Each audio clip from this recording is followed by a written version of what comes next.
할렐루야, 시온교회 성도 여러분, 가정에서 예배드리는 여러분들의 가정 속에 또 여러분 가족 모두에게 하나님께서 강건한 축복을 주시기를 축원합니다. 오늘은 피치 못할 사정으로 가정에서 예배 드리게 되었는데 영상을 통해서 함께 은혜 받기를 원합니다. 오늘 함께 은혜 나눌 말씀은 마가복음 4장 35절 말씀부터 41절 말씀입니다. 우리 다 같이 찾아서 읽어 보시겠습니다. 마가복음 4장 35절 다 같이 읽으시죠. 그날 저물 때에 제자들에게 이르시되 우리가 저편으로 건너가자 하시니 그들이 무리를 떠나 예수를 배에 계신 그대로 모시고 가매 다른 배들도 함께 하더니 큰 광풍이 일어나며 물결이 배에 부딪혀 들어와 배에 가득하게 되었더라. 예수께서는 고물에서 베개를 베고 주무시더니 제자들이 깨우며 이르되 선생님이여 우리가 죽게 된 것을 돌보지 아니하시나이까 하니 예수께서 깨어 바람을 꾸짖으시며 바다더러 이르시되 잠잠하라 고요하라 하시니 바람이 그치고 아주 잔잔하여 지더라. 이에 제자들에게 이르시되 어찌하여 이렇게 무서워하느냐 너희가 어찌 믿음이 없느냐 하시니 그들이 심히 두려워하여 서로 말하되 그가 누구이기에 바람과 바다도 순종하는가 하였더라. 아멘.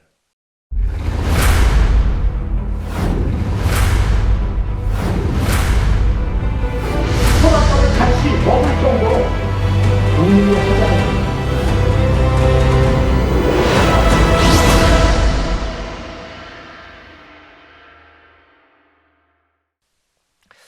코로나19 독감에 감염된 사람들이 무섭게 증가하고 있습니다.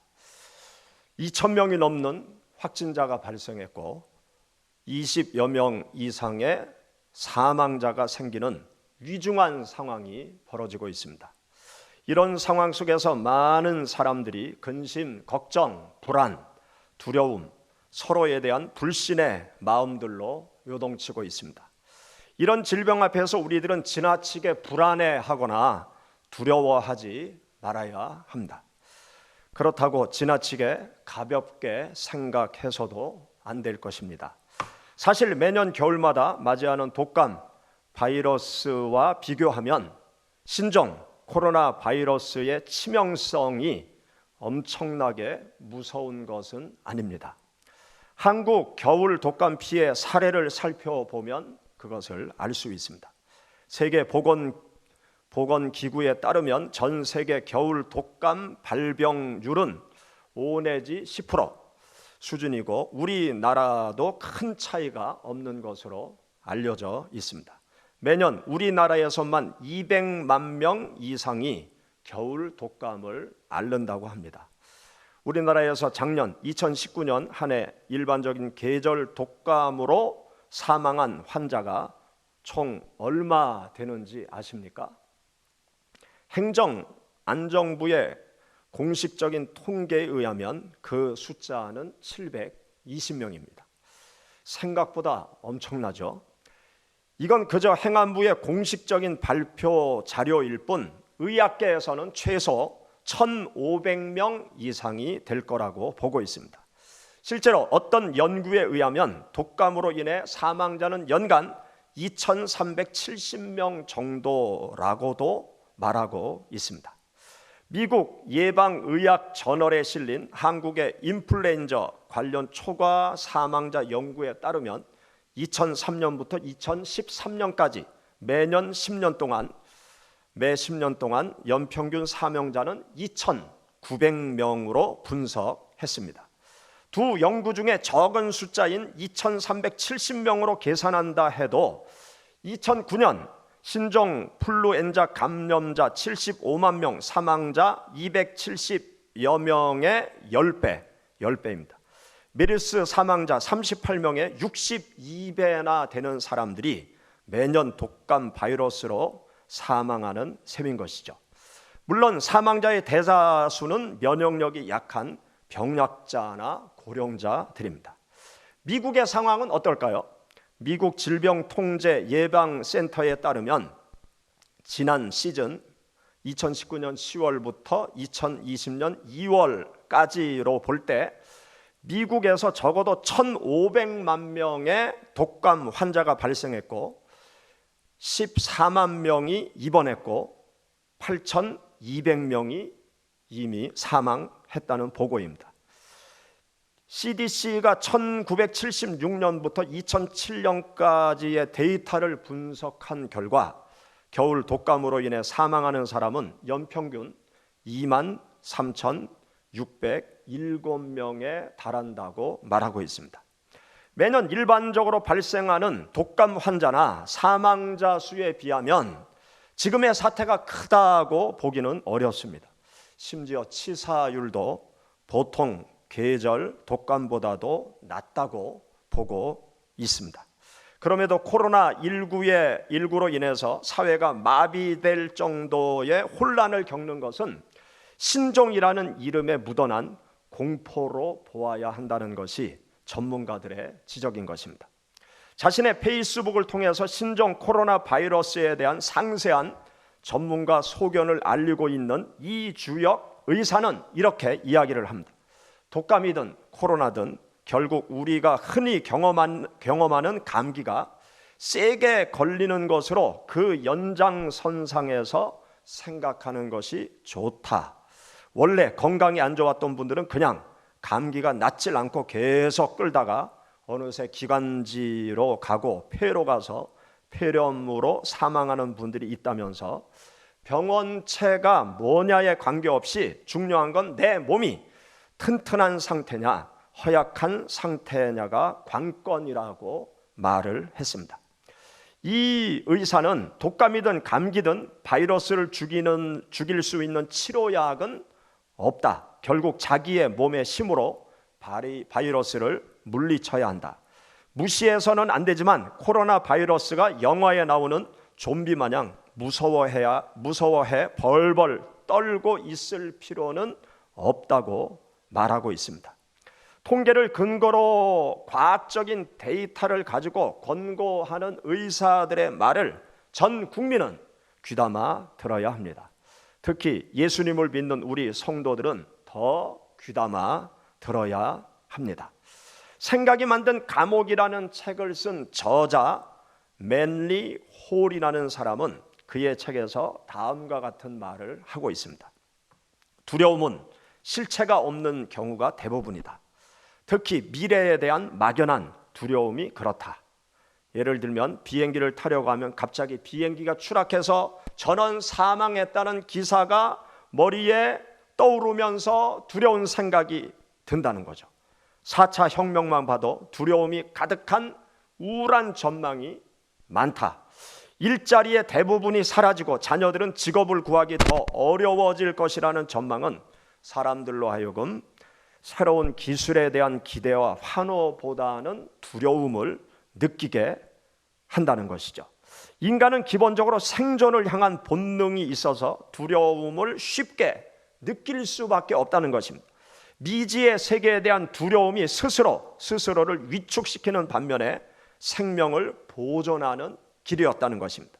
처음 이런 방어 기제는 인간이 생존에 유리하게 작용하지만 그러나 이런 본능으로 인해서 과도한 두려움 속에 빠지게 되면 사람은 여러 가지 부정적인 결과를 얻게 된다는 것입니다. 이러한 두려움은 공포감을 갖는 생각들은 나를 가두는 감옥이 될 수 있다고 그는 말하고 있습니다. 사람이 두려움의 감옥에 갇히면 어떻게 될까요?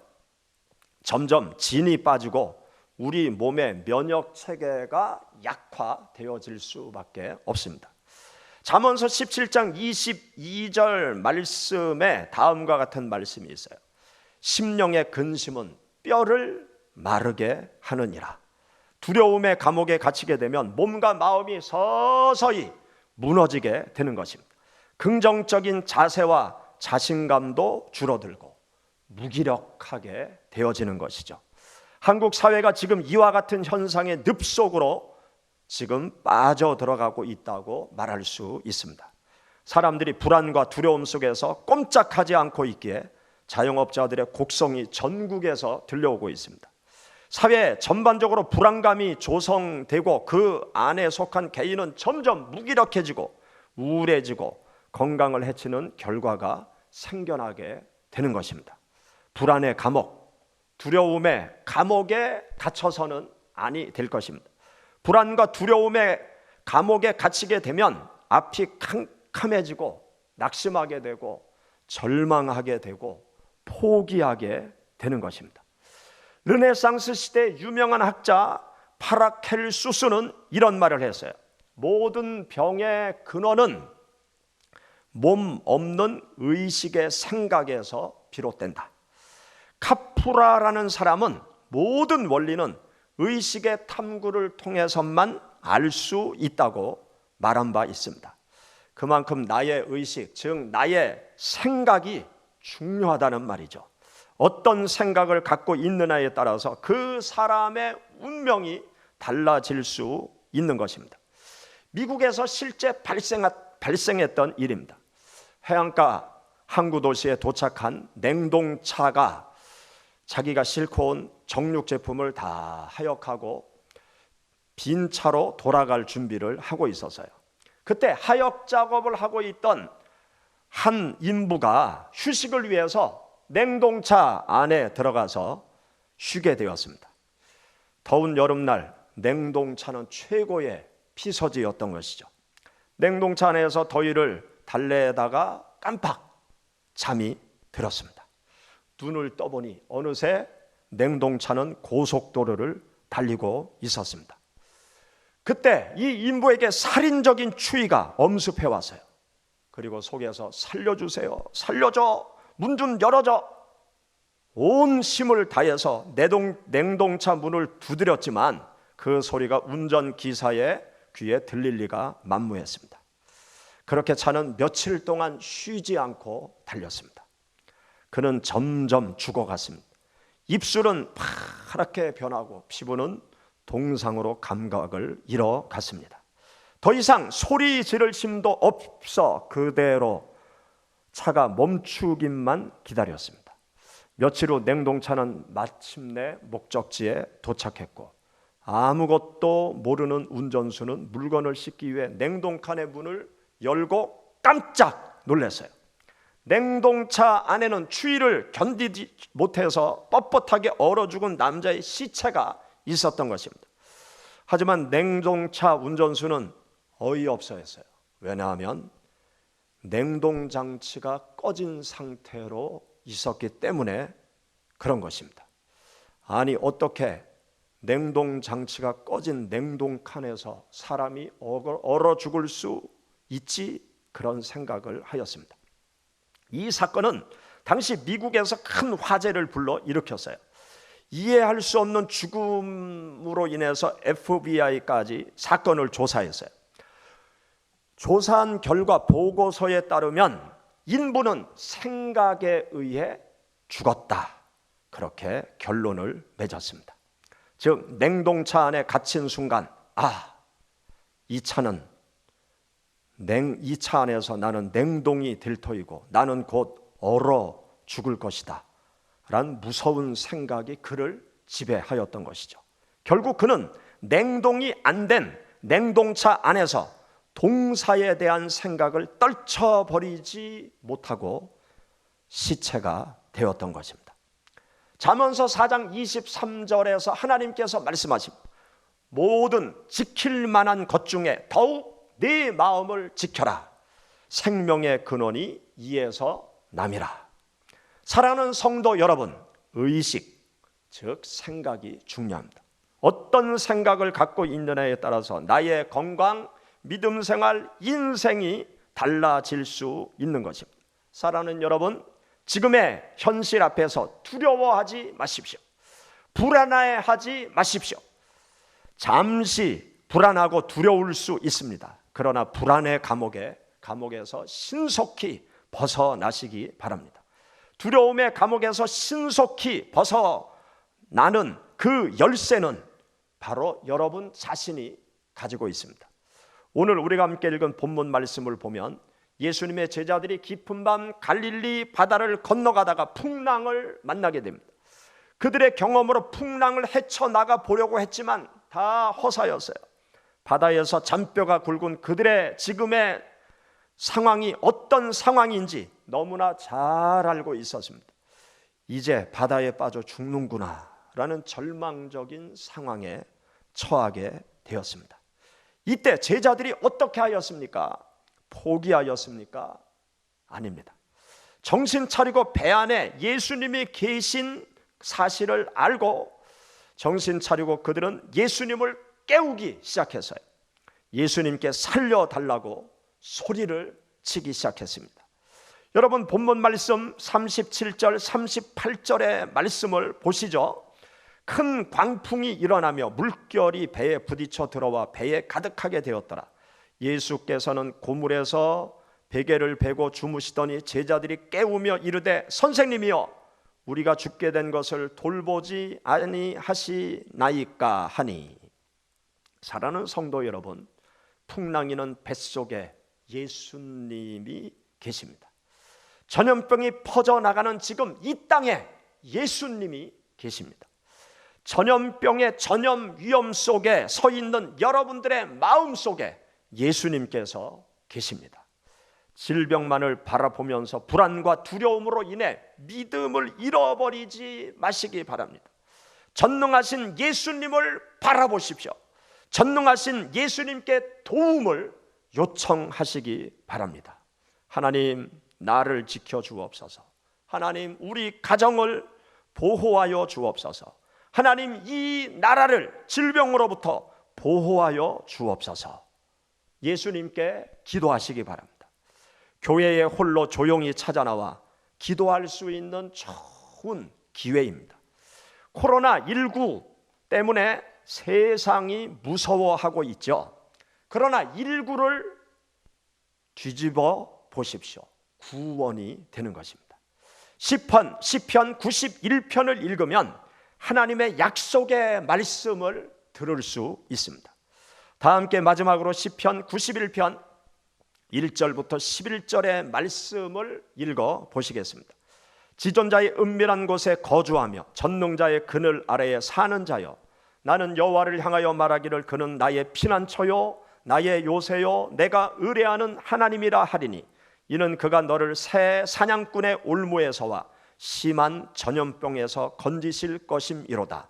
그가 너를 그의 깃으로 덮으시리니 내가 그의 날개 아래에 피하리로다. 그의 진실함은 방패와 손방패가 대신하니, 너는 밤에 찾아오는 공포와 낮에 날아드는 화살과 어두울 때 퍼지는 전염병과 밝을 때 닥쳐오는 재앙을 두려워하지 아니하리로다.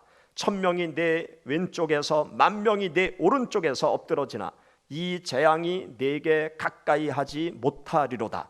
오직 너는 똑똑히 보리니 악인들의 보응을 내가 보리로다.